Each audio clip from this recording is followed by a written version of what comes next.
how do I, when I show up in this space, how am I of service? How am I helping? What am I contributing? You are listening to Amplify Your Success podcast, episode 388. And today I'm talking with a special guest about how to embrace our vulnerability to build leadership resilience. You ready for this? Let's get started. Welcome to the Amplify Your Success podcast. Get ready to ramp up your revenue, amplify your impact, and make your mark in the world. This is the show for experts, thought leaders, and service professionals who want to shatter their limits and achieve that next level. You're going to find out from other experts and influencers how they made it. Now, let's get amplified. Hi there, inspired entrepreneurs and business leaders. It is your host, Melanie Benson, authority amplifier to expert-based entrepreneurs ready to hit 5- and 6-figure months. And today I have an amazing guest. I'm really excited to share this episode. Sometimes I get the privilege of having a conversation with somebody that really moves me and inspires me. You may recognize this guest's name. He has had some extraordinary experiences in the world and been seen on some pretty high-profile shows.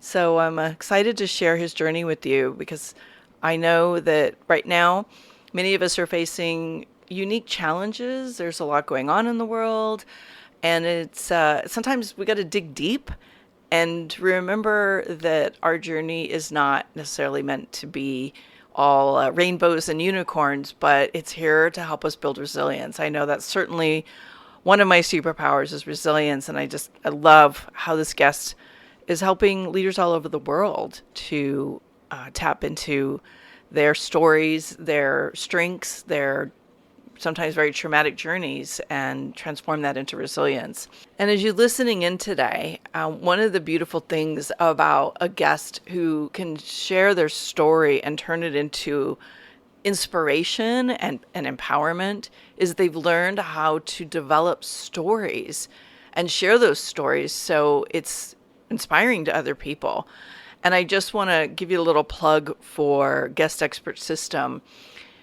If you are guesting out there, you want to learn how to tell your stories in a very powerful way. You want to learn how to tell the right stories at the right time. And you'll notice many of my guests here have really mastered the art of storytelling.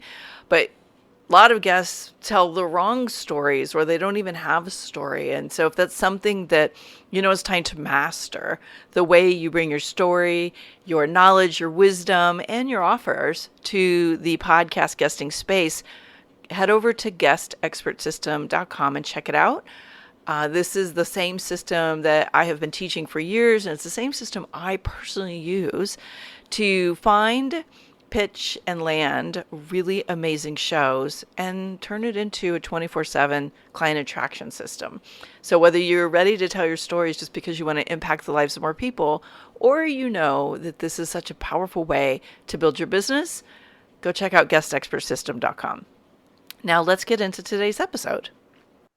Welcome back, amplifiers. I got chills as I introduce our special guest today.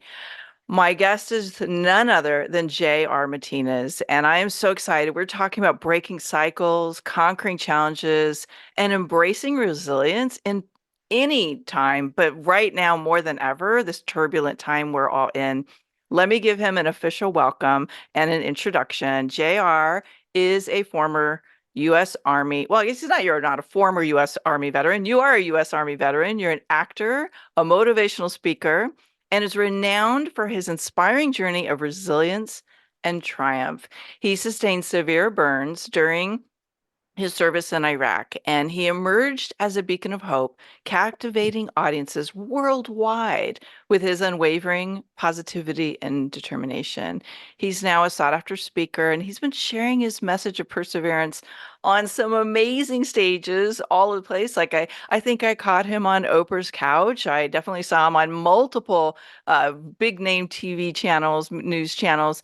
And he was also featured on Dancing with the Stars, which is, if you're a fan of the show, you may have caught him there. So, Jer, thank you so much for joining me here today. I'm very excited to dig into your story. Well, thank you so much, Melody, for that introduction, for your willingness to have me on your show. And as you said, what I loved is being able to share me with your community. And I think that when you really think about what we all want in life, whether we realize it or not, if we really spend a little bit more time thinking about it, that's all of us want is community, is connection. And it's nice to have the opportunity to connect with other communities and hopefully walk away with a deeper connection. Absolutely. I want to start with something I saw on your materials on your website. I think you share it in a lot of places.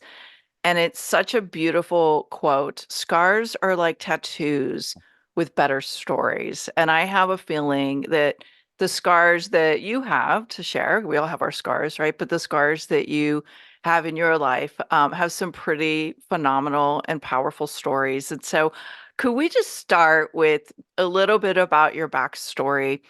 I understand at 19, you faced a life-altering experience, Mhm. and it really changed the trajectory of your life. Fill us in a little bit of what happened there. Yeah, so it's interesting because, when that quote, a lot of people, unless you're really making that really terrible decision after a late night and you go and you stumble into a tattoo parlor, most of us are really proud of our, if you decide to get some ink on your body and, you're proud to show that off, you're proud to tell that story. But when it comes to scars, a lot of us, there's obviously a process that you have to go through in order to get to that point where you have to take the same amount of pride as you do with the tattoo and understanding that in some cases, not all tattoos, but in some cases, there's more depth, there's more to it than just I just decided to get this tattoo. And so it was just my way just to try to get people that have those scars that may feel that are still in that early part of acceptance to get them to learn how to accept and take pride in their scars. And like I said, I understand it's a process. But to your question, in regards to 19 years old, fresh out of high school, deciding to join the military, I decided to join the army. I was going to do 3 years. That was it. This was a year after 9/11 took place, so it was my way of giving back to the country. It was also going to be my opportunity to travel, to get money for college. I mean, just kind of I got all the things that I needed at that stage in my life. It was essentially a one-stop shop for me. And I naively, 19 years old was like, I'm gonna be an infantryman. I'll do infantry, front lines, combat, fight. Yeah, I'll do that. And if I'm gonna do it, I'm gonna do it. That was my mentality. And I think that's, a lot of, the youth, a lot of their, their mindset and their approach at times. And I found myself, going to basic training for 3 months in Fort Benning, Georgia. And then I was assigned to my unit, which was 101st out of Fort Campbell, Kentucky. And there was something that, listen, everything happened incredibly fast for me. I mean, from the moment that I enlisted, did basic training, assigned to my unit, and then I deployed, it was 6 months later. I mean, 6 months from the moment that I raised my right hand and enlisted, I found myself on a plane going to war, still 19 years old. And that's a lot to process for any human being, let alone a 19-year-old, let alone a 19-year-old that literally just graduated from high school about 8 months ago. Um, and to but I was incredibly naive. I understood that war was a possibility. I never thought it would be my reality, if that makes sense. And Hmm. I think that speaks true to a lot of things in life. A lot of us can relate to that sentiment where you may open up your social media this morning, you may turn on the news this morning, you may open up an email or whatever, and you'll see something happen to a friend, a colleague, a neighbor, someone in your state, someone in the country, someone on the other side of the world. And a lot of us may pause and just kind of be like, wow, feel sorry for them. I would love to do something. You may say a prayer, you may donate, I don't know, you may reach out. But then guess what, we go back to our lives. And they don't serve, not that you should be living your life in fear, but they don't serve as those little gentle nudges and reminders that, hey, life is fragile. We're all very fragile, and what is happening wherever you just witnessed it can equally happen in your life. And 19 years old, you're like, yeah, I know I enlisted during a time of war, but there's no way I'm going to war right now. And something that was so poignant, there was one of my sergeants when they pulled me aside before I deployed about 2 months before, and he told me that I was not prepared. He said, you need to be prepared. And he wasn't talking about physically, he was talking about mentally.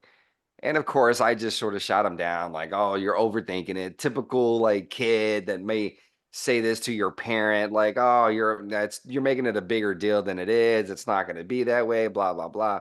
And sure enough, I found myself on a plane 6 months later heading over to the Middle East going to war. And listen, not to get too deep into this, I think there's a lot of other spaces that we can kind of unpack a lot of this stuff, but it's really hard to recalibrate your mind as a civilian to all of a sudden being in combat, let alone a 19-year-old kid to recalibrate your mind to think from a strategic standpoint of how to survive in combat and tactics and things to do. And there was a learning curve there, and that was very challenging for me. And there was in a short amount of time that I spent overseas in my deployment prior to my injury, I learned a lot. I literally learned a lot. And maybe not so much from a war strategy, from a combat, from a fighting component. I learned a lot about leadership. I learned a lot about the most basic form of leadership, which is modeling the way, meaning it's not what you say, it's what you do, it's how you act, it's how you move through the spaces that you occupy. I learned a lot about just different ways to communicate and how to communicate to people and get people to mobilize them to accomplish the mission and the task that's at hand, but get people to buy in and understanding their responsibilities and their role and owning that and taking pride in that. I learned so much in that small amount of time. And I learned the importance of listening. I learned the importance of how so many of us have, and this falls into that modeling the way, but all of us speak so many different languages, right? And the one language that all of us do speak, that we do understand is body language. Is if I started to all of a sudden kind of do this slouch here or sigh every time you ask me a question like that, well, guess what? Now you, the host, is going to say, well, either that's something that's really triggering, he's not invested, he does not care, he does not want to do this, he doesn't want to. And the point is, it's going to make you believe I should stop. I shouldn't engage in this anymore. And I witnessed a lot of that. I witnessed a lot of how you focus on the things that you do have instead of focusing on the things that you don't. And when you're deployed, you don't have freedom, you don't have your family, you don't have your friends. You are there for a task, and all you have is the people that are in your unit. And all you can do every day to just sort of make this deployment in these days go by faster when they're so long and strenuous is focus on what you got. And sometimes you find yourself laughing about the silliest things. You find yourself joking about the silliest things simply because you're looking for distraction to some degree. And listen, April 5th of 2003 changed my life. And for a very, very long time, people, when they refer to that day, even when I refer to that day, it was a tragic event. It was a tragic event. It was a tragic. Oh my God, I can't even speak right now. But it was a tragedy, right? Like that's the way people refer to it, and I was not that far behind them in referring to it the same way. And it took a lot of years, a lot of work, a lot of willingness to be vulnerable, a lot of willingness to sit in silence, a lot of willingness for me to be honest with myself, to then get to a point where I can actually view the 5th of April not as a tragedy anymore, but more so as a blessing. And that's the way that I see it. Yes, I understand my life was spared. I understand I got a second chance at life, and not many get that opportunity, but I got it. And now I look at it as it's a blessing. Mm. It's a blessing that that happened to me, and that I had the opportunity to learn the things that I was able to learn at such a young age, because now I have my whole life ahead of me to implement those things. Oh my gosh. I've got chills just listening to you share that because I think oftentimes we look at a trauma or a challenging experience that doesn't go the way we imagine as a roadblock or a destructive force. And I love that you can bring the awareness that it happened, wasn't what you hoped for, but now you're turning it into a path of opportunity. It's a path of a blessing.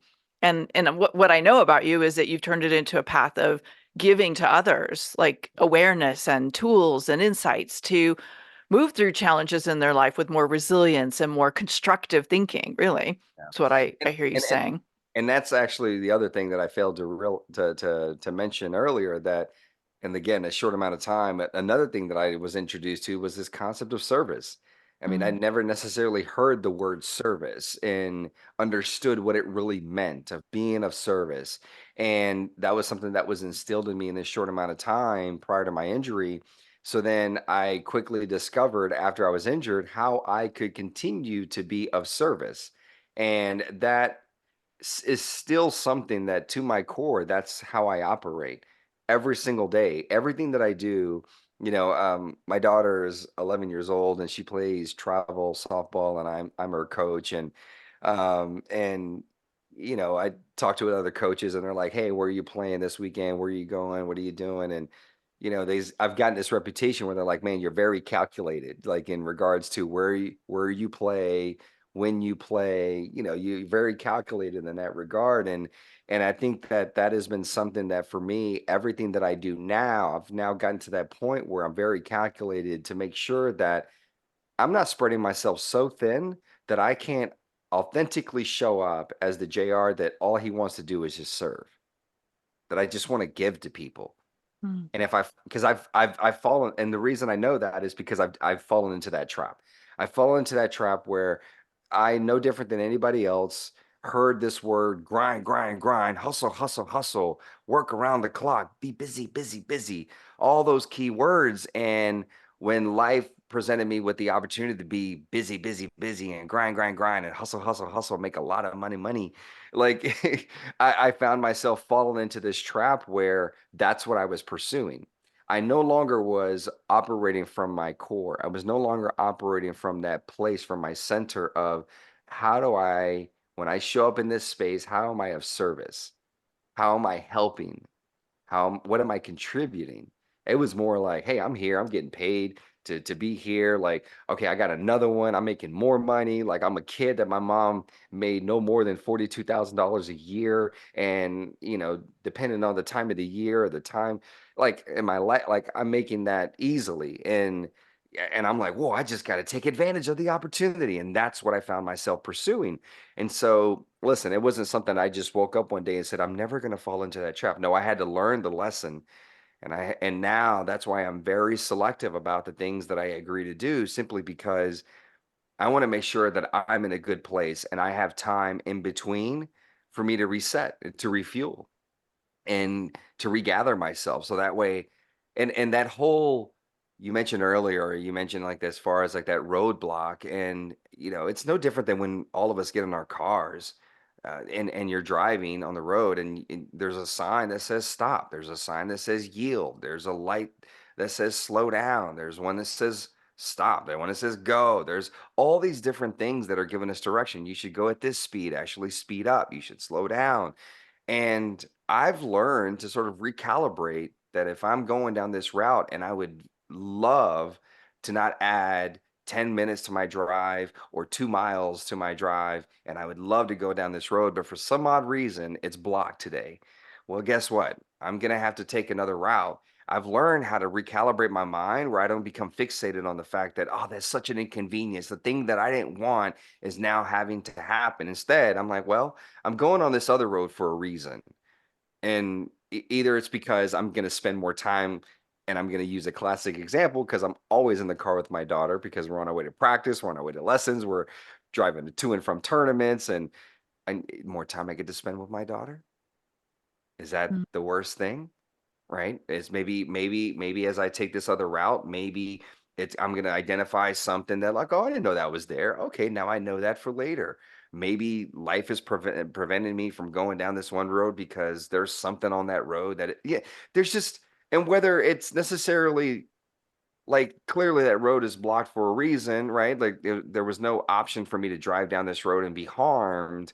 But the point is, me constantly practicing that approach is, I think, is the thing that has allowed me to now get to a different place in my life. People talk about failure all the time. And, I tell my team, and, 11, 12-year-old girls and their kids, and, and I think about life this way for me is I don't necessarily think of as something doesn't work out, I failed. I don't personally use that word. Because as I tell my team, I said, when you start thinking of it that way, then guess what you're going to afraid to do? You're going to be afraid to try. You're going to be afraid to leap in and just give it a shot and see what comes of it. You're just always going to be thinking, well, if it doesn't work out, I failed. And that word is so powerful.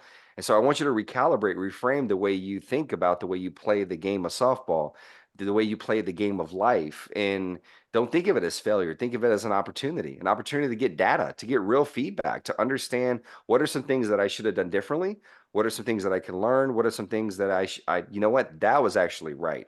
Or maybe there's some opportunities where it says, hey, this isn't the thing for me. And I needed to go down this opportunity and it needed to, for it to show itself in this way in order for me to identify, yeah, maybe I shouldn't be doing that. Maybe there's something else. Now, a classic example is prior to joining the military. I always had this dream as a young boy that I wanted to play professional football. That was my thing. I joined the military. I still had the thought that maybe I could do that when I got out of the military at 22 years old. I still thought that. And yet this injury takes place. And guess what? I'm never playing professional football, right? The reality is I never would have or could have played professional football even if I had not been injured. Like I just am not that gifted, like I wouldn't have. But life had to take me down this road in order for me to identify what the real destiny for my life is. Hmm. I Yeah. needed to. Yes. I have so many of my own personal stories around that of how I thought I was going one direction and life takes you down a different path. And I wouldn't be doing what I'm doing today if those things hadn't happened. And at the moment, I really saw them as a problem, right? And And they I was are, just, and they are, and yes, in the that's, moment.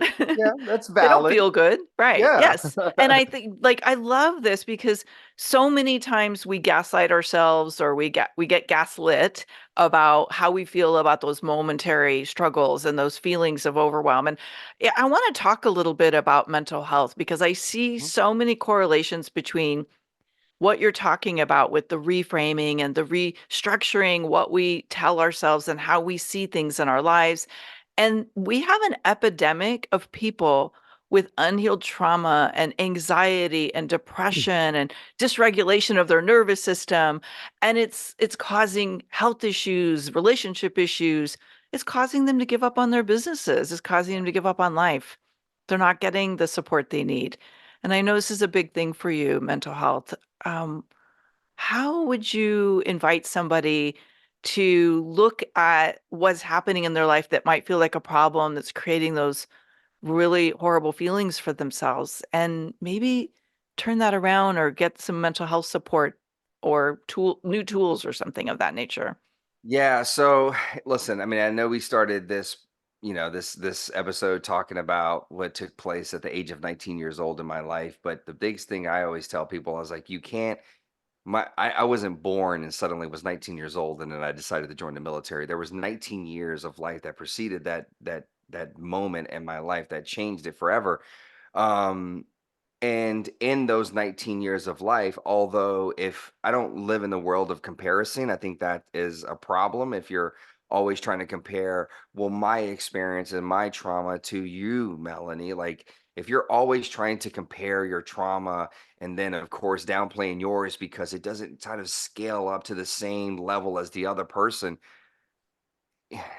there's nothing good that comes from that. And so, but for 19 years of my life, I mean, listen, if we had more time, I can really unpack the fact that, my mother is an immigrant. I was raised by my mother only. My father left when I was 9 months old. We moved around a lot because of just her job opportunities that presented itself in different places. My mother was in an abusive relationship, and many different relationships that were abusive, verbally, physically. I witnessed it. I was a part of it in the sense of where that person decided to put their hands on me. I mean, and I too struggled with my identity, with in a sense of feeling like, who am I? Where do I fit in?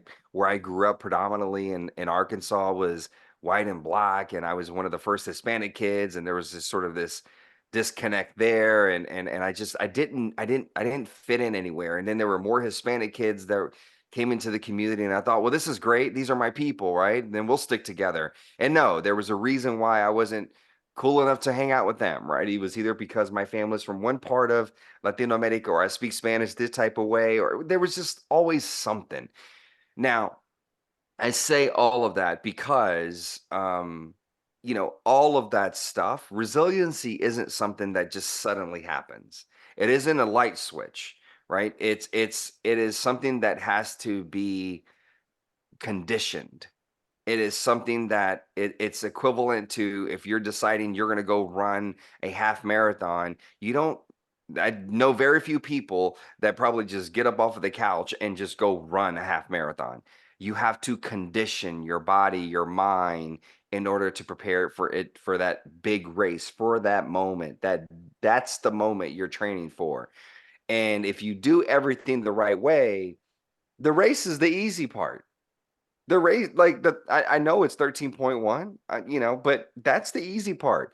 There's hundreds, if not thousands of people running next to you. There's bystanders, people that are just with signs, people that have all these goodies set up for you. Like, it's a celebration of all the conditioning you've done. So 19 years of life conditioned me, has conditioned me and prepared me for the thing that I didn't know was going to happen in my life, but eventually did happen. So when people say, how did you overcome what happened to you at 19?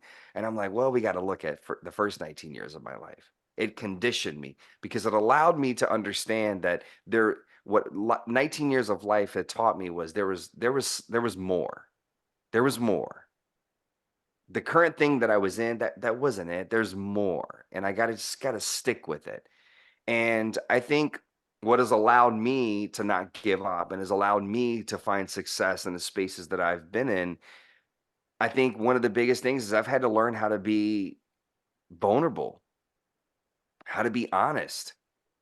So I'll tell you this quick story, and I use this pretty frequently in a sense of when I was injured, I was trapped inside of a Humvee, and to spare the listener, the viewer, a lot of the details, just imagine like this Humvee was engulfed in flames and I was completely conscious. And there were several instances over the course of these 5 minutes where my eyes would get really heavy and they would close. And in a mix of them being closed, they just felt calmness and peace.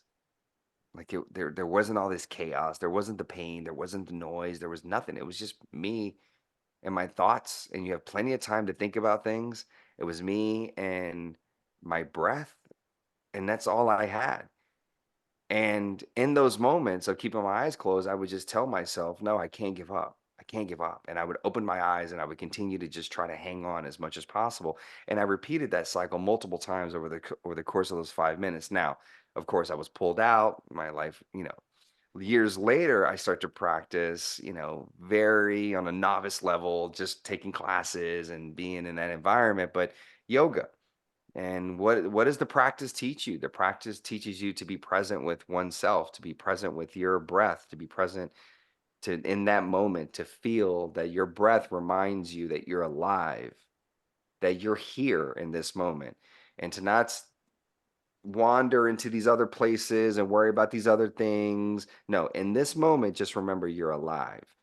And that 5 minutes in that Humvee, I still practice this where in the midst of our lives being so loud and distracting, I still find ways for me to close my eyes and be still and block out the noise and just connect with my breath, connect with myself, because intimacy, in order to really have intimacy, and I don't, in order with other people, and what I mean by that is not just sort of this physical thing. I mean like intimacy where you want connection. We're all striving for that. In order to have that, you have to have it with yourself first.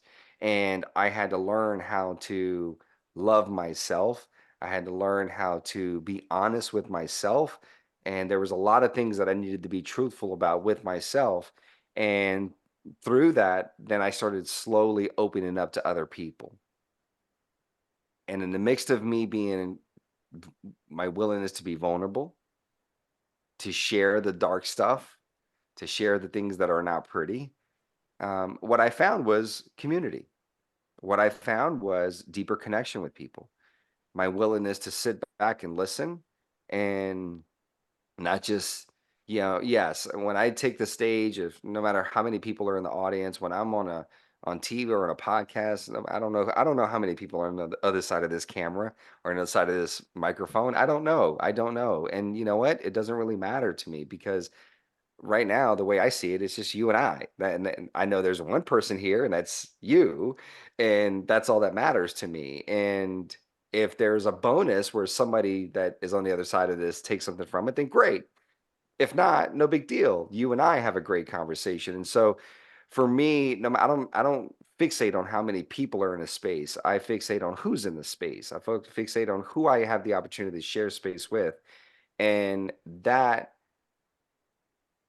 is the motivation for me to authentically show up as myself because there's a reason we're in the same room together. And I have to give you everything that I got. And I'm going to give you everything that I got. And the only way you do that is you also have to take inventory. What do you have to give? And I had to learn that, and that's still a lesson I'm still learning because I'm 40 years old, I have 2 kids, wife. I mean, I do all these things, and my wife is always like, "Oh, you always spread yourself so thin." And it's just like, yeah, I am that person that wants to do for others. That's one of my love languages is acts of service, and I just love to do. But I also have to take these moments of pause to understand what it is that I need for myself. And when I take a stage, when I have a conversation, I'm always telling people it is a conversation. I know it may come across that I'm speaking to you because I'm on this elevated stage, and so naturally that makes me feel grander and bigger. And there's a bio and there's an introduction video and all this stuff. But let's not be mistaken. This is a conversation. That's what we're doing, and through that, I've learned to listen. And the more that I've listened, the more that I have gotten the answers or I have gotten the opportunities. And I think more people, when they feel like I'm on the verge of, I want to quit, I want to quit, I want to give up, they're paying attention to a lot of outside noise. But why do you want that business in the first place? Why do you want this thing to succeed in the first place? Is it because you want acknowledgement? Is it because you want people to say, wow, look how they were so resilient and look at what they did? Or is it the business that motivates you? Okay, well, what if the business doesn't necessarily work out? What is it that through silence and through honesty, you start to unpack and discover that I didn't maybe I was doing this business mainly more because I love doing this. So as long as I identify what it is that I truly love, then I can do that anywhere I go.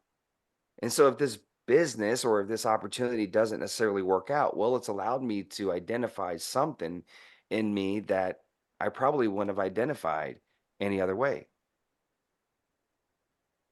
Yeah. That is so powerful. I also turned to yoga and learned yoga as a way of reconnecting with the present moment because I came from a trauma childhood, and I found that my energy was so dysregulated all the time. I couldn't be present, and my stress levels were making me sick. And so yoga was also for me a practice that not just taught me how to get in my body, but how to quiet a lot of the circular noise that's Yep. constantly going around. And what I'm hearing you say that I think is so powerful is that there is something about bringing ourselves back to the connection that can only exist if you're present. Because Yep. if you're not present, you're not listening. And if Yep. you're not listening, you're not connecting. Mhm. You're just pushing your agenda. Yep. And I just believe so deeply, and I think you do too, that listening is a healing force in the world. 100%. Yeah. 100% because not all of us, so and here's a simple story that validates that. So how JR started to kind of unpack and realize this was 6 months after I was injured. I was asked to visit a patient in the hospital. And I didn't want to do it because I was 20. I just turned 20 and I was like, no way, I'm 20 years old and I don't want to go into this. I know what it's like to be in that position where you're having to now come to terms with your new norm, your new reality. No way I want any part of that. And it was triggering, right? It was alarming because I'll tell you this, when I got into my early 30s is somebody gave me a book. There were some things that I started to like unpack in my life, and somebody gave me a book. It's called Walking on Eggshells, and and they gave me this book, and it was directly tied to my relationship with my mother. So a lot of my trauma and a lot of the things that I've been carrying, honestly, a lot of it wasn't even from my injury overseas. A lot of it was from the previous 19 years of my life, believe it or not. And my relationship with my mother. So my relationship with my mother, obviously she's experienced a lot of trauma. And I had kind of been conditioned in a way where when I would come home from school or I would walk into the house, I could feel the energy in the house. And that immediately sent something into my core, into my sort of digestive tract, and I just started feeling it from my throat all the way down to my stomach, and it would make me antsy, and then I would walk on eggshells around my mom because I knew something had triggered her and I didn't want to be the other trigger because then she would take it out on me. And then I also learned how, I mean, granted, this is who I naturally am, but I also, and it really resonated with me. Will Smith, the actor, he a few years ago, before the slap, but a few years ago, he he talked about how his father was sort of that's had that same energy, and Will said that he always felt that he needed to make him laugh, and so he said I would always go out of my way to make him laugh because I wanted to change his mood. And he's like, I think that's where a lot of this training comes from, where I could be this actor, this personality on camera. And I feel deeply in my soul that that is also true for me. I was Hmm. always the one that had to like, come on, mom, like get out of this. Hey, let's find something, right? Like be cheerful and joyful and jokey. And I did that a lot. And so that's just kind of a side note, but I just want people I just again, I will share everything and all things just because I feel like that's the thing that really that's what we all want is to feel like, oh my God, okay, I can connect with that. I've been meaning to say that. I haven't found the words to say that. I haven't heard anybody else say that. So I say those things because you never know. Maybe somebody says that's the thing that I've been struggling with. So here I am now being encouraged to go visit this patient. And I'm like, no, because again, it's triggering me, but I didn't know that at the time. And finally, I go into this room, talk to this patient for 45 minutes, come out of this room and decide, you know what, I'm going to do this every single day. And I start visiting patients every single day. Now, I was not in the place where I was ready to heal emotionally, mentally for myself, but it was very easy for me to put myself in spaces and listen to other people and allow them to vent and to share and for me to help them. And in that, then I started to slowly identify and come to terms with my own stuff that I needed to because and again, through listening is how I was able to discover that. And listen, a lot of us may spend time listening. I always jokingly tell people there's a difference between listening and hearing. A lot of us spend a lot of time hearing and not really listening. Listening is if you're in a relationship and they say, "Okay, well, repeat back to me what I just said." Now, if you're able to repeat back, now you were actively listening. That is listening.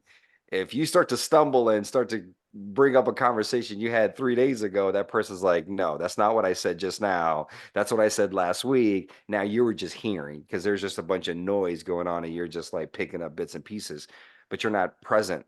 And most of us may spend time listening, but then the problem becomes this is we sell ourselves short. So many of us know the answer. We know what we should do. We know that this person in our lives or this thing in our lives is weight that we're carrying around. is an energy vampire, is not somebody that is contributing to us emotionally, mentally, spiritually, from a business standpoint. And what we choose, instead of listening, what we choose is to just repeat that same cycle, just stay in it. We'll just keep them there for convenience, keep them there, keep that thing there for because I'm afraid of the alternative. So the key is not only just listening, but then when you know the answer, when you discover the answer, is then to actually do something with that information. Because knowledge, as they say, is power. And that's, yeah, that's a great quote. Yet I like to take it a little step further because I believe call to action is the important thing. And the way I like to add something to is, yeah, knowledge is power, but knowledge applied, wow, man, that's a game changer. So you can listen and gather all this knowledge about yourself, about your environment, the people, the things. But if you're not doing anything with that information, then what's the point? You're just listening for the rest of your life and there's no action.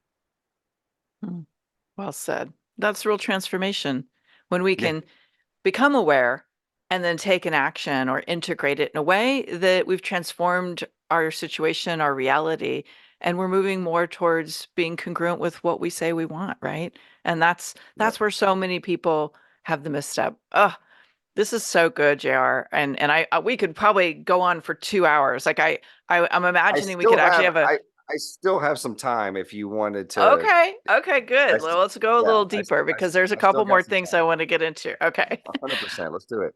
Well, I want to just go a slightly deeper into this empathy and vulnerability and how that impacts us as leaders, as guides, because, a lot of people who listen here, they are doing transformation work with other people. They are leading teams, they are leading communities, they're leading industries, right? They're Mhm. influencers.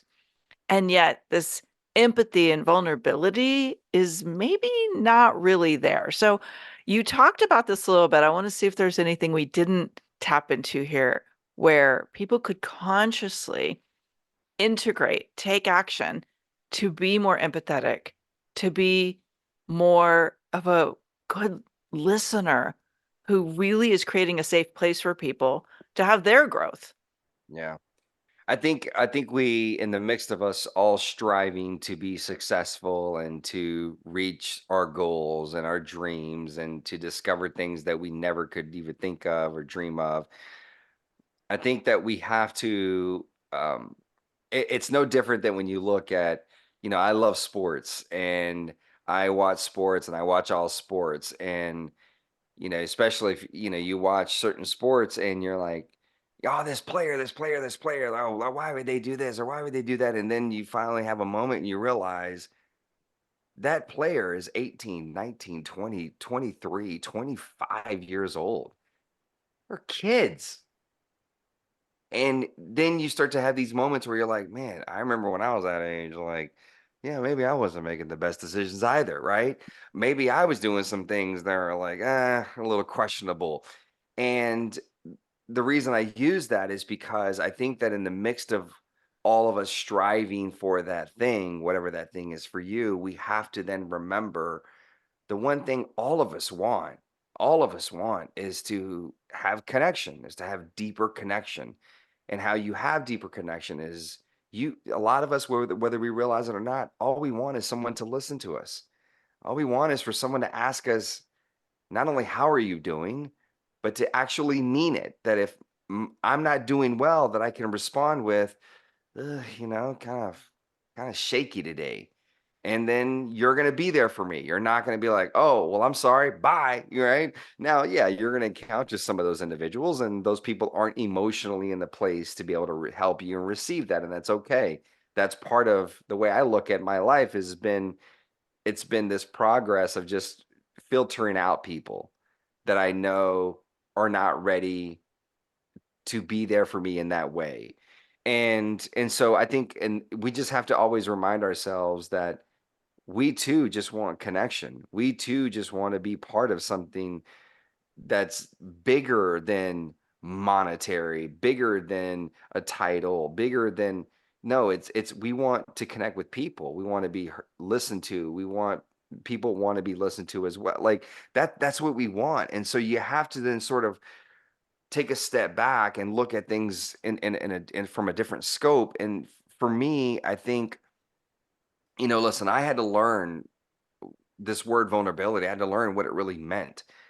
I spoke at a conference not too long ago, and it was a conference of all first responders and people that are out there doing the work, but also people that are in the dispatch. I mean, that are taking these calls, um, and I was on that stage and I was vulnerable. I mean, I told them about my experiences as a kid. I mean, I was vulnerable to the point where people were coming up to me afterwards, and people, which was really shocking to me, people were saying, of all the speakers that we've had at this conference, you were the one. You were the one, like you were, you shared and you connected and you talked about, you were vulnerable. And I'm like, that is shocking to me that you guys, this organization would bring in all of these different type of speakers, yet no one. And so then what it did to me, what it did is it got me thinking, well, we know the word, but do we know the feeling of being vulnerable? And so Yes. there's speakers that are probably that have graced that stage that they think they're being vulnerable, but they're really not being vulnerable because we're still all conditioned to protect, right? That we're still all conditioned that if I'm the father. Like I can't allow my kids to think or believe that I don't know the answer to that, that I don't have a solution to this problem, that I don't have a plan in place. I can't allow my kids to know that. I can't allow my wife to know that. I can't allow my best friend to know that. I can't allow people in my circle to know that. No. Like that's the way we've been conditioned because the moment that it's no different. I read this article on LinkedIn and and this article talked about how the workplace is now starting to in companies that you and I both know, they're now starting to incorporate like, the understand the importance of soft skills in the workplace. And what this article was talking about is like, you know, there's all these different ERG groups, BRG groups, employee resource groups, business resource groups, whatever you want to call them, groups dedicated to women, groups dedicated to a group of people from this part of, this group of people, this group of veteran, like all this stuff. How organizations are now trying to encourage people to share and they're going to listen and all this stuff. Great, great article. What's the problem that JR has with it? The word soft. Mhm. Why does it have to be the word soft? Because innately, now what are we going to think of as a reader? Now, oh, wait, okay, those are good things, but you're telling me they're soft skills. Now, naturally, I'm just going to think soft means this. So it almost counterintuitive in a sense of really what the objective is. And so for me, I've never once worried about how things will be perceived. I know who I am. I know where I operate from, and I go. And there's times that I don't know an answer. There's times that I don't have a solution. There's times that I don't know how I'll respond. And I tell people, you know what? I don't have an answer. Or hey, you know what? Why don't you, what would you do in this situation? I'm curious. How would you handle it? Have you ever been in this situation? I just want to know. And I'm just gathering information. That's all I'm doing. So it kind of benefits me because one, it allows people to feel like, hey, he actually values what I have to say, which I do. But at the same time, I'm just getting data. I'm just getting all this information. Give me as much information as you're willing to give me because I'm kind of in a shaky place right now and unstable ground. And I'm not quite sure what the hell I'm doing or what I'm going to do. But I've gotten to that point now where my best friend taught me what vulnerability is. And not because he said, listen to a podcast, not because he said, read this book. He actually modeled it. He said, this is what vulnerability should feel like. And Mhm. when I was going through a very difficult time in my life and I was pushing a lot of people away, he leaned in. And it was really uncomfortable because I was not a pleasant person to be around. And instead of him running away like everybody else, because it was the easy thing to do, he leaned in. And he said, let's talk, man. He said, you need to cry. And he told me he loved me. And I was like, all these things that I was not familiar with. And through that interaction, it changed my life. And so that's why for me, I now put so much emphasis on this element of I understand. I tell people, like, I'm a makeup of all the people that I've met over the last 20 plus years since my injury. Like the JR today is made up of all of these people that I've met and had conversations with. Whether it's a person that I met one time on a plane that he kept saying to me, your story is your story, but what is your story? And I was like, well, I just told you my story. And he says, yeah, but your story is your story, but what is your story? And we got off the plane and I literally was like, man, I think that guy had a couple drinks before he got on the plane. He's not hearing what I'm saying. But for some reason, it just stayed with me all these years, all these things that I've done. And that's still, and one day it clicked. And what he's asking, that question, he says, your story is your story, which we all have a story. But do you even really know your story? Do you even understand the power of your story? And a lot of us know we have one. We just don't know we don't understand how it can be of value to other people. So that's what he's asking me. He's saying, like, your story's your story. Yeah, that's your story. But what is it? Like, what is it really? I ran into that dude 2021, 2022. I was at an airport and he yells out, JR. And I turn around and I see him. And the first thing I said to him as I pointed and I said, your story is your story, but what is your story? And he says, you remember? And it was like 17 years later. Or me going through an airport and a lady, I'm in a bad mood and a lady asks me what happened to you, and I tell her, well, was your entire body burned? Yes. Well, were you in the military? Yes. Well, can I pray for you? I guess. Well, guess what? That lady then says to me, are you familiar with Buddhism? And I said no. And she says, in Buddhism there is and I could be messing this up a little bit, but essentially there is a Buddhist that's called Amitabha, and Amitabha represents infinite light, infinite wisdom. She says, when I see you, I see Amitabha. I see light, I see wisdom. And she starts to continue and just expand on this. This lady who I've never seen since changed my whole demeanor.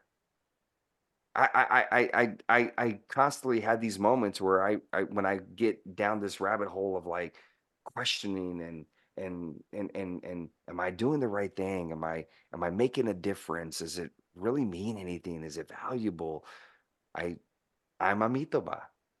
And I think all of us have the ability to be Amitabha. And so it's the same practice of don't just say to a veteran, thank you for your service, right? Because it just ends there. You just say thank you and then you go your separate ways. Instead, create some dialogue, create some engagement, and instead ask them about their service. Ask them what they did. And then as they start to share, if they want to, now you're creating connection. And so a lot of us have to get out of our way and understand that people bring value to our lives, whether it's somebody that is in an airport or on a plane that is just randomly talking to you, they bring value and you have to spend more time listening. And listen, I could say this till I'm blue in the face and I can tell examples and I'm sure you can share the same, but for the listener, everyone has to have their own journey and has to come to that realization. But the reason I do what I do, honestly, I know I've been blessed to have a second chance at life. And I've learned a lot in the second chance at life.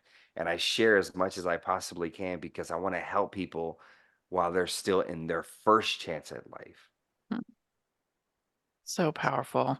There has been so many extraordinary gems and we could go on for another 2 hours. We could pull a whole Joe Rogan moment, but I would say that the thing that I'm really taking from this is something that I've believed for many years is that listening is powerful, but if you want to build connection, listen and lead with curiosity. Be Yes. curious. Don't Yes. just take things at face value, right? Thank you so much. This has been so extraordinary. JR, I know in the green room you mentioned you'd love for people to connect with you on social media. What's your favorite social media platform right now? Ooh, All of them.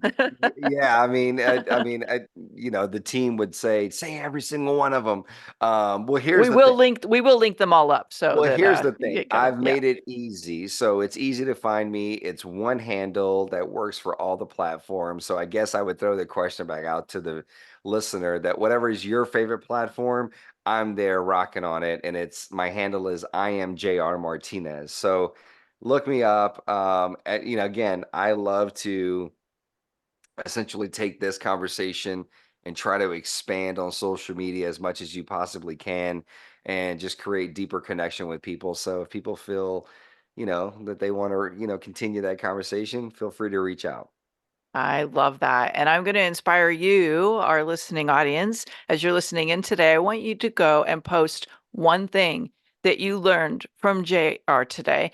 that has profoundly impacted you or opened up your curiosity, provided you a new tool, or even just left you feeling moved. I want you to tag JR and I in your comments. Let's start a dialogue. Let's amplify the reach of this powerful message that our new friend JR has brought to us today. So that's my little inspired challenge for you.